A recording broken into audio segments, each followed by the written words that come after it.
여러분 안녕하십니까? 코로나19 통합 뉴스룸 5시 뉴스입니다. 코로나19 신규 확진자는 459명으로 사흘 연속 400명대를 기록했습니다. 오늘부터 시작된 얀센 백신 사전 예약은 신청자들이 대거 몰리면서 오후 3시 반쯤 1차로 마감됐고 이후 조금 전 4시 반부터 10만 명에 대한 추가 예약 접수를 받고 있습니다. 이진현 기자입니다. 미국이 제공한 얀센 백신 사전 접종 예약이 오늘부터 시작된 가운데 13시간 만인 오후 1시 64만 6천 명이 접종 예약을 완료했고 오후 3시 반쯤에는 선착순 마감됐습니다. 신청자들이 대거 몰리면서 접종 예약 사이트가 지연되고 일부 지역에선 오류가 발생하기도 했습니다. 방역 당국은 당초 100만 명에 대한 예약을 받겠다고 발표했습니다. 그러나 얀센 백신은 한 바일에 5명이 접종하는 다인용 백신입니다. 이 때문에 사전 예약자보다 더 많은 물량이 배송돼야 하는 경우가 발생될 수 있어 80만 명에 대한 예약만 받았습니다.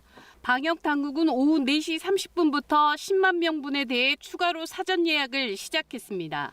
백신 도입 속도도 빨라지고 있습니다. 아스트라제네카 백신 87만 9천 회분은 오늘 SK바이오사이언스 안동 공장에서 출하됐고 모더나 백신 5만 5천 회분도 오늘 오후 인천공항에 도착했습니다. 화이자 백신 65만 회분 추가 물량은 내일 오전 항공편을 통해 도착합니다. 올해 2분기 백신 접종 대상자 가운데 30세 미만은 15일부터 화이자 백신을 맞습니다. 이달 7일부터 접종 사전 예약이 시작되는데 30세 미만 경찰과 소방 등 사회 필수 인력과 취약시설 종사자, 만성 신장 질환자가 해당됩니다. 아스트라제네카 백신은 영국형 변이에서도 90% 이상의 효과를 보인 것으로 나타났습니다.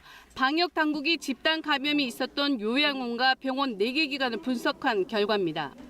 집단 발생 시설 생활자를 대상으로 해서 증상 유무와 관계없이 검사하고 또 무증상 감염자를 포함한 예방 효과가 구체적으로 확인된 사례로서 그 의미가 있다고 할 수 있습니다. 한편 코로나19와 연관된 것으로 추정되는 소아청소년 다기관 염증 증후군 환자가 추가로 확인됐습니다. 8세 남아로 국내 5번째입니다. KBS 뉴스 이진현입니다. 지난달 우리 수출이 역대 최대 실적을 달성했습니다. 32년 만에 최대 폭으로 증가하며 5월 기준 역대 최고액을 경신했습니다. 이승훈 기자가 보도합니다.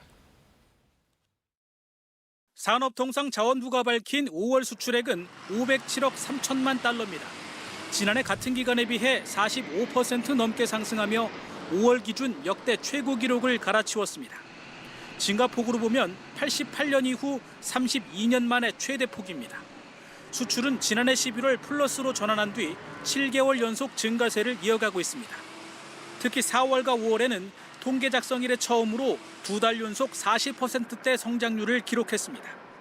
1월 이후 누적 수출액 역시 역대 최대 규모입니다. 품목별로는 반도체가 24.5% 증가하며 11개월 연속 증가세를 이어갔고 석유 제품의 경우 15년 만에 최대 폭인 164%의 증가율을 기록했습니다.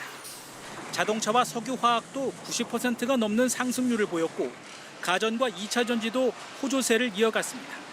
15대 주력 품목 가운데 14개 품목이 상승세를 보였는데 이 가운데 12개 품목이 두 자릿수 증가율입니다. 특정 품목의 편중 없이 주력 품목과 신성장 품목들이 고르게 증가하는 균형적인 성장세를 보여주고 있습니다. 5월 수입액은 38% 증가한 478억 달러, 무역 수지는 플러스 29억 달러로 13개월 연속 흑자를 이어갔습니다. 정부는 세계 교역이 뚜렷한 회복 흐름을 보임에 따라 수출 호조세가 당분간 지속될 수 있을 걸로 전망했습니다. 다만 공급망과 물류 차질 문제를 해소하는 건 과제로 남아 있습니다. KBS 뉴스 이승훈입니다. 지난달 소비자 물가 상승률은 내일 발표되는데 높게 나올 것으로 전망됩니다. 원자재와 농축수산물 가격 상승에 기저효과까지 맞물렸다는 분석인데 더불어 서민과 중소기업 부담을 덜기 위한 조치도 내일 발표됩니다. 은준수 기자의 보도입니다. 5월 소비자 물가 발표를 하루 앞둔 오늘 물가 상승폭이 클 것으로 정부는 예측했습니다. 유가와 농축수산물 등 공급의 상승 요인이 있는 데다 마이너스를 기록했던 지난해 같은 기간 물가 상승률의 기저효과도 맞물렸다는 이유를 들었습니다. 특히 2분기에는 물가 안정 목표인 2%를 일시적으로 웃돌 가능성이 있다고 정부는 예상했습니다. 2억 원 기획재정부 제1차관은 이와 관련해 하반기부터는 기저효과가 완화되면서 안정을 되찾고 물가가 급등할 가능성 역시 제한적일 것으로 예측했습니다. 국제 원자재 가격은 변수로 꼽았습니다. 코로나19 이전 수준을 넘어 강세를 이어감에 따라 장기 상승 국면에 진입했다는 의견도 있지만 경기 회복에 따른 단순한 상승세로 봐야 한다는 평가도 많다고 설명했습니다. 장기적이고 균형적인 시각이 필요하지만 원자재 가격의 변동성이 확대될 경우 경제에 부정적 영향을 미칠 수 있는 만큼 동향을 주시하며 대응 방안을 찾겠다고 했습니다. 정부는 원자재와 농축수산물의 가격 상승이 서민과 중소기업의 부담으로 이어지지 않도록 내일 관련 대책을 발표하겠다고 밝혔습니다. KBS 뉴스 은주수입니다. 오거돈 전 부산시장의 강제추행 혐의에 대한 첫 공판이 오늘 부산지법에서 열렸습니다. 오 전 시장 측의 일부 혐의를 인정하지 않고 있어 앞으로 재판 과정에서 치열한 법리 다툼이 예상됩니다. 보도에 정민규 기자입니다. 오거돈 전 부산시장이 법원에 모습을 드러냈습니다. 지난 1월 검찰이 기소한 뒤 5개월 만입니다. 피해자분과 또 시민 여러분에게 거듭 좀 죄송하다는 말씀밖에 드릴 것이 없습니다. 첫 공판은 피해자 변호인과 부산 성폭력 상담소 직원 등이 참석한 가운데 3시간 가까이 진행됐습니다. 법원은 이번 공판의 방청을 불허하기로 결정했습니다. 인권 보호를 위해 신상과 사건 내용이 공개되는 걸 막아달라는 피해자 측의 요청을 받아들인 겁니다. 검찰이 오 전 시장에게 적용한 주된 혐의는 강제추행입니다. 또 검찰은 지난해 4월 시장 집무실에서 여직원을 추행하고 해당 직원에게 외상 후 스트레스 장애 등 상해를 입힌 혐의도 적용했습니다. 오 전 시장은 관련 의혹을 제기한 인터넷 방송 진행자를 명예훼손으로 고발했는데 이와 관련한 무고 혐의도 추가됐습니다. 피해자 측 변호인은 이번 사건이 권력형 성범죄에 해당한다며 재판부에 오 전 시장을 법정 구속해달라고 요청한 것으로 전해졌습니다. 하지만 오 전 시장 측은 피해 직원에게 상해를 가했다는 치상 혐의는 인정할 수 없다는 입장을 유지해왔습니다. 여전히 일부 혐의는 부인하세요? 양측의 치열한 법리 다툼이 예고되는 가운데 다음 공판은 오는 8일 부산지법에서 열릴 예정입니다. KBS 뉴스 정민규입니다. 문재인 대통령은 오늘 오후 김호수 신임 검찰총장에게 임명장을 수여했습니다. 김 총장의 임기는 오늘부터 시작해 앞으로 2년입니다.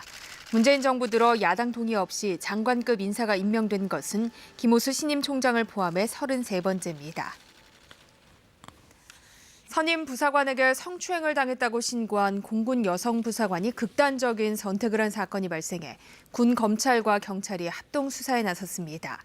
수사팀은 피해자가 신고를 했는데도 조직적인 회유가 있었다는 유족 측 주장에 대해서도 철저히 수사하기로 했습니다. 홍진아 기자입니다.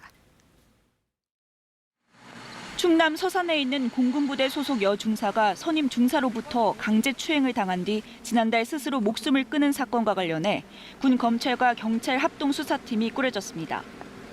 국방부는 오늘 정례 브리핑에서 군이 성폭력 사건 피해자를 보호하지 못한 점에 대해서 막중한 책임감을 통감한다며 유족분들께 깊은 위로의 말씀을 드린다고 밝혔습니다.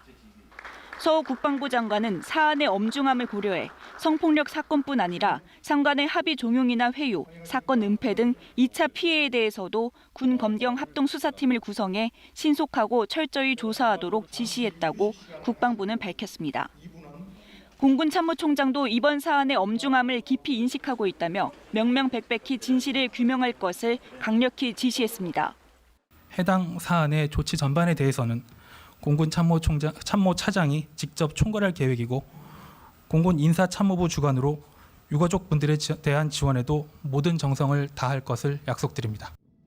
현재 이 사안은 공군 검찰과 경찰에서 각각 강제추행 신고 건과 사망 사건, 2차 가해 여부 등을 별개로 수사하고 있는 가운데 가해자는 강제추행 혐의에 대해서 군 검찰의 기소 의견으로 송치돼 있습니다. 공군 관계자는 피해 발생부터 사망에 이르기까지 새로 꾸려진 수사팀에서 다시 들여다볼 방침이라고 전했습니다. 앞서 충남 서산에 있는 공군부대에서 지난 3월 초 여군 A 중사가 선임인 B 중사로부터 저녁 자리에 불려나간 뒤 귀가하는 차량 뒷자리에서 강제 추행을 당했습니다. 피해 중사는 다음 날 부대에 신고했고 2달여간 청원 휴가를 갔다 온 뒤 자발적으로 요청해 부대도 옮겼지만 지난달 22일 오전 부대 관사에서 스스로 목숨을 끊은 채 발견됐습니다. 유족 측은 즉각적인 가해 피해자 분리 조치가 이뤄지지 않았으며 부대 상관들의 조직적 회유가 있었다고 주장하고 있습니다. KBS 뉴스 홍진아입니다. 이른바 비밀 웹사이트로 불리는 다크웹에서 가상화폐를 이용해 마약을 사고 판 일당 수백여 명이 무더기로 경찰에 붙잡혔습니다. 붙잡힌 이들의 대부분은 20, 30대였습니다. 양민철 기자입니다. 붉은 빛을 띤 조명 아래 비닐에 쌓인 식물들이 눈에 띕니다. 일정한 간격을 두고 키우고 있는 이 식물들, 대마초의 원료인 생대마입니다. 이렇게 재배된 대마들은 특정 브라우저에서만 접속할 수 있는 비밀 웹사이트, 다크웹을 통해 거래되어 것으로 확인됐습니다. 이곳을 비롯해 수도권 4곳에서 재배가 이뤄졌는데 경찰은 여기서 생대마 313그루와 대마 약 61kg을 압수했습니다. 서울경찰청은 이렇게 국내에서 재배한 대마나 해외에서 들어온 마약류를 다크웹에서 가상화폐를 받고 판매해온 49명과 이들에게 마약을 산 472명 등 모두 521명을 검거했습니다. 이 가운데 13명은 구속됐습니다. 경찰은 대마를 63.5kg이나 압수했는데 21만 차례 흡연할 수 있는 양이라고 설명했습니다. 대마 외에 필로폰과 코카인까지 포함해 경찰이 압수한 마약류는 108억 원어치나 됩니다. 경찰은 피의자들이 갖고 있던 가상화폐도 압수한 뒤 몰수 보전을 통해 5억 8천만 원 상당을 환수했다고 밝혔습니다. 이번에 검거된 마약 사범은 지난 1년간 서울경찰청이 붙잡은 전체 마약류 사범의 약 20%에 육박할 정도로 규모가 큽니다. 96%는 20, 30대 젊은 층입니다. 최근에는 인터넷, SNS 등이 주요 유통 경로로 부상함에 따라 최신 통신 기술에 쉽게 적응할 수 있는 젊은 계층에서 마약류 유통이 빠르게 확산되는 것으로 경찰은 마약 판매 사이트를 개설한 판매 총칙이 해외에 거주 중인 사실을 확인하고 국제 공조를 통해 쫓고 있다고 밝혔습니다. KBS 뉴스 양민철입니다. 코로나19 소식입니다. 서울에서는 147명의 신규 확진자가 나왔는데 특히 서울 강북구 고등학교 관련 확진자는 34명으로 늘었습니다. 또한 서울시는 노래 연습장을 통한 집단 감염이 이어지자 종사자에 대해 진단검사 행정명령을 내렸습니다. 박희봉 기자입니다. 서울 강북구 고등학교에서 발생한 집단 감염 확진자가 34명으로 늘었습니다. 지난달 30일 학생 1명이 확진된 뒤 모두 32명의 학생이 확진됐고 학부모 2명도 확진 판정을 받았습니다. 해당 학교는 2주 동안 원격 수업으로 전환하고 학생 등 1,200명에 대한 전수조사에 들어갔습니다. 확진자들은 교내 자습실을 함께 이용하고 교실 간 이동 수업을 한 것으로 확인됐습니다. 일부 학생을 대상으로 정규 수업 외 특별 강좌가 진행된 것으로 파악되어 추가 조사 중입니다. 강남구 소재 실내체육시설 관련 확진자는 3명 추가돼 모두 49명이 누적 확진됐습니다. 송파구 가락시장에서도 2명이 추가 확진돼 관련 확진자는 모두 63명으로 늘었습니다. 오늘 0시 기준 서울 지역 코로나19 일일 신규 확진자는 모두 147명입니다. 어제보다 17명 늘었지만 지난달 25일 262명을 정점으로 꾸준히 감소하는 추세입니다. 서울시는 최근 노래 연습장을 통한 집단 감염이 이어지자 진단검사 행정명령을 내렸습니다. 이에 따라 서울 전역의 노래 연습장 종사자는 오는 13일까지 진단검사에 응해야 합니다. 서울시는 행정명령에 따르지 않을 경우 벌금 처분과 함께 확진자 발생 시 방역 비용을 청구하겠다고 밝혔습니다. 서울시는 콜센터와 물류센터에 대한 자가진단 키트 시범 사업을 통해 지금까지 3명의 확진자를 발견했다고 밝혔습니다. 또 시민들이 자발적으로 자가검사 키트 검사를 해 최종 확진된 사례도 49건이라고 밝혔습니다. KBS 뉴스 박희봉입니다. 경기도의 신규 확진자는 116명을 기록했습니다. 일부 집단 감염을 중심으로 전파는 이어지고 있지만 56일 만에 가장 적은 수치가 나왔습니다. 황진우 기자가 보도합니다. 경기도는 오늘 0시까지 집계된 코로나19 신규 확진자가 116명이라고 밝혔습니다. 해외 유입 사례는 없고 116명 모두 경기도 지역 감염 사례입니다. 최근 2달 사이 가장 적은 확진자가 나왔던 건 지난 4월 6일 발표됐던 107명입니다. 오늘 발표된 116명은 56일 만에 가장 적게 나온 경기도의 코로나19 신규 확진자 수입니다. 성남, 광주, 하남, 이천, 용인 등 서로 붙어있는 5개 시에서 전체의 35.3%인 41명의 확진자가 나와 경기 동부에서 확진자가 집중되는 추세는 계속 이어지고 있습니다.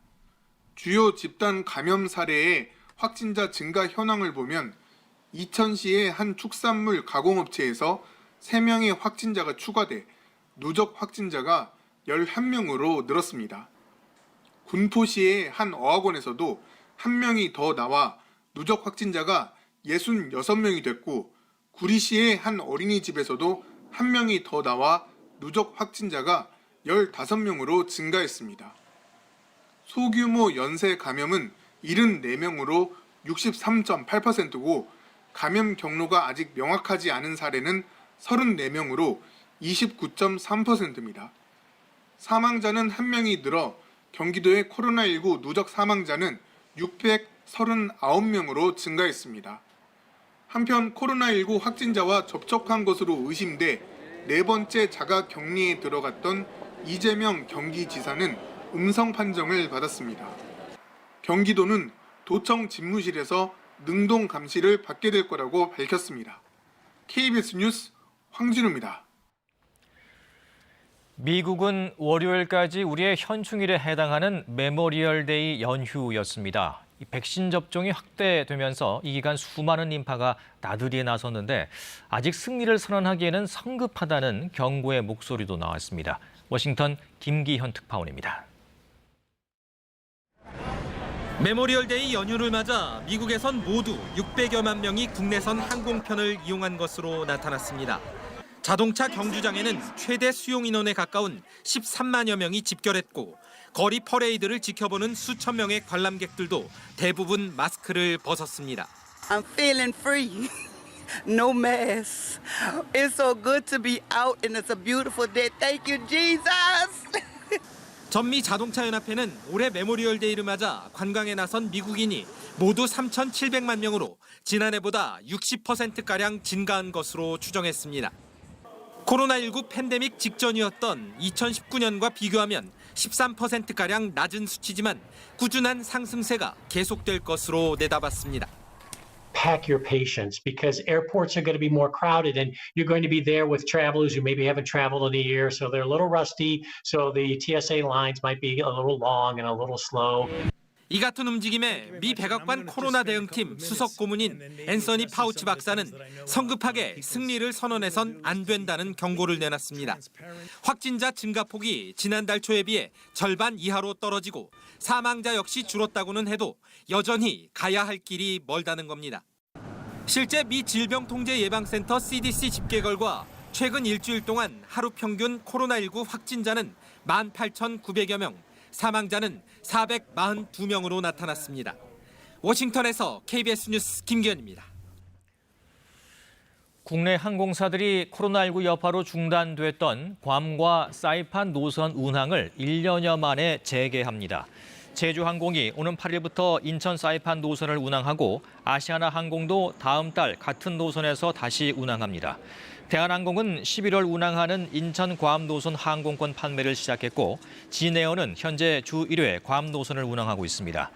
괌 사이판 정부는 화이자와 모더나, 얀센 백신을 접종한 입국자에 대해 격리를 면제하고 있습니다. 경기도 안양의 한 아파트 단지에서 바뀐 용역업체가 고용 승계를 거부하면서 경비원과 미화원 10여 명이 해고를 통보받았습니다. 지난해엔 임금 체불 사태까지 있었던 곳인데요. 김용덕 기자가 취재했습니다. 이의 없는 고용 승계 거부 반대한다.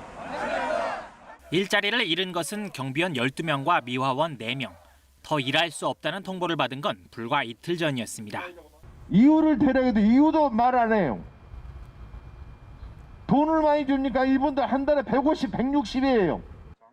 6월 1일자로 용역업체가 바뀌면서 경비원 45명 가운데 일부만 고용을 승계하지 않은 겁니다. 연세가 있고 일을 아주 열심히 잘하고 있었는데 한꺼번에 너무 가장을 갖다 일을 잘라버리면 그 사람들은 어디 가서 또 일을 해야 합니까?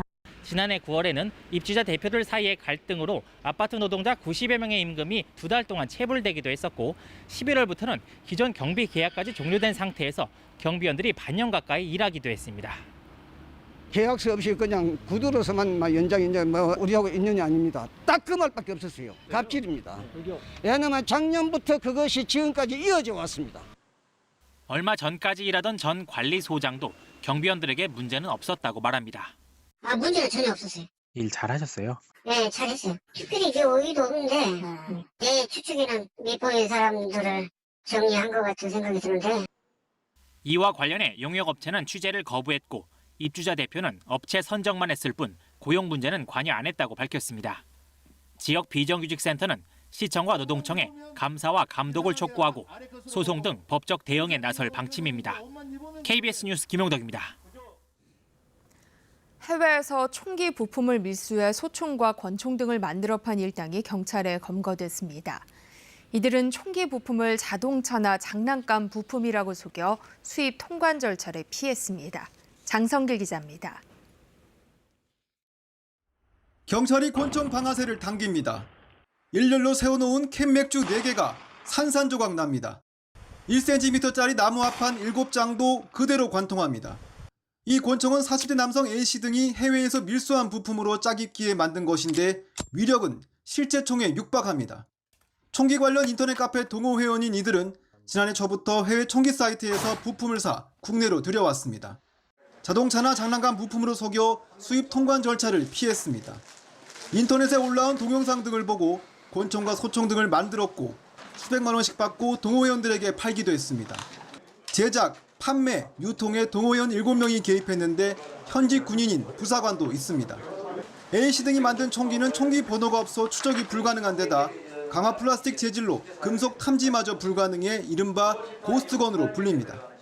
SNS상으로 거래가 이루어졌기 때문에 언제든지 폭력 조직이나 강력범죄 이용자들이 구매할 수 있는 구조였다는 것이 큰 문제였습니다. 이들은 경찰 조사에서 전쟁 등 비상 상황에 대비하기 위해 총을 만들거나 샀다고 말했습니다.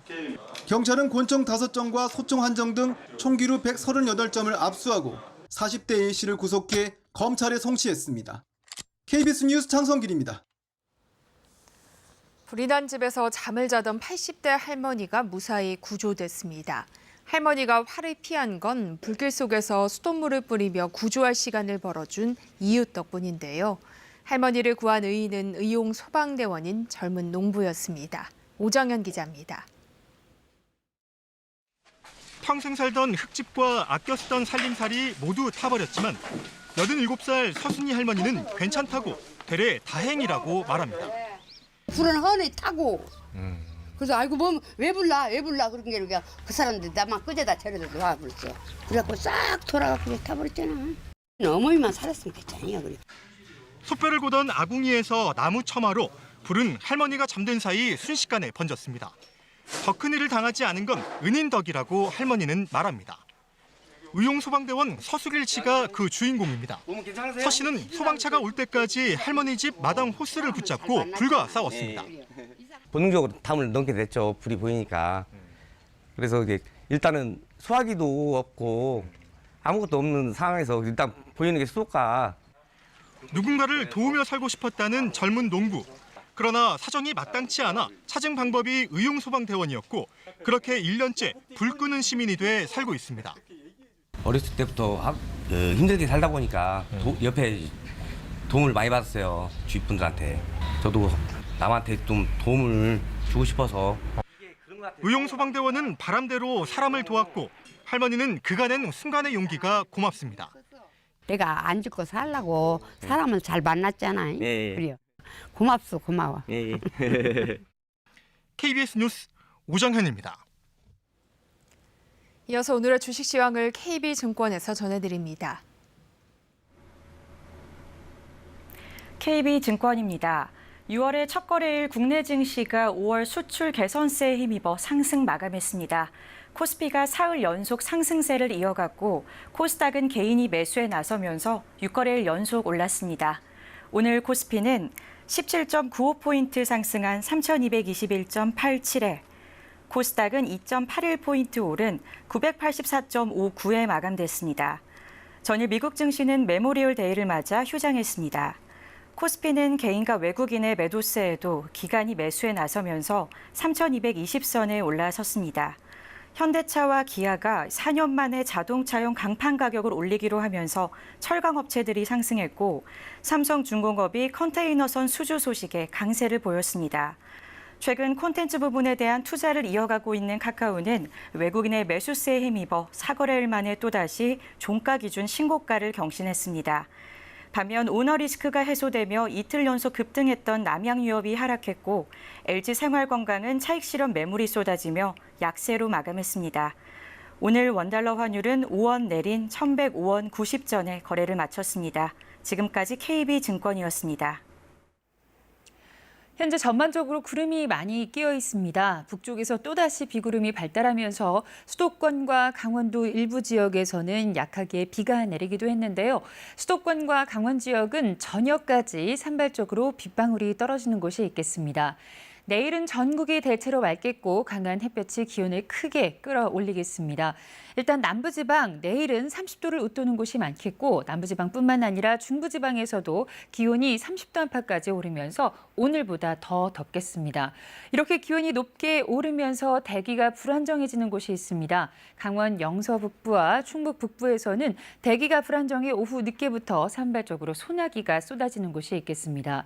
그 밖의 지역에서는 고기압의 영향으로 대체로 맑은 날씨를 보이겠지만 새벽부터 아침 사이에 곳에 따라서는 안개가 짙게 끼겠습니다. 가시거리가 짧아질 수 있으니까요. 교통안전에 유의하셔야겠습니다. 내일 아침 기온은 서울이 18도, 청주 19도, 전주 18도, 진주 16도 등으로 오늘보다 3도에서 5도가량 높겠습니다. 낮 최고 기온도 오늘보다 높겠는데요. 서울과 춘천이 29도, 광주 30도, 청주 역시 30도고요. 대구 31도 등으로 역시 오늘보다 조금 높게 오르겠습니다. 낮 기온이 오르는 만큼 자외선 지수도 강할 것으로 보입니다. 외출하실 때 자외선 차단에 신경을 쓰셔야겠습니다. 바다의 물결은 서해 먼바다, 제주 먼바다에서 높게 일겠습니다. 모레 새벽에 제주도와 전남 남서 해안을 시작으로 오후에는 대부분 지역에 비가 내리겠습니다. 비는 밤에 대부분 그치겠지만 중부 일부 지역은 금요일 새벽까지 비가 이어지겠습니다. 날씨였습니다.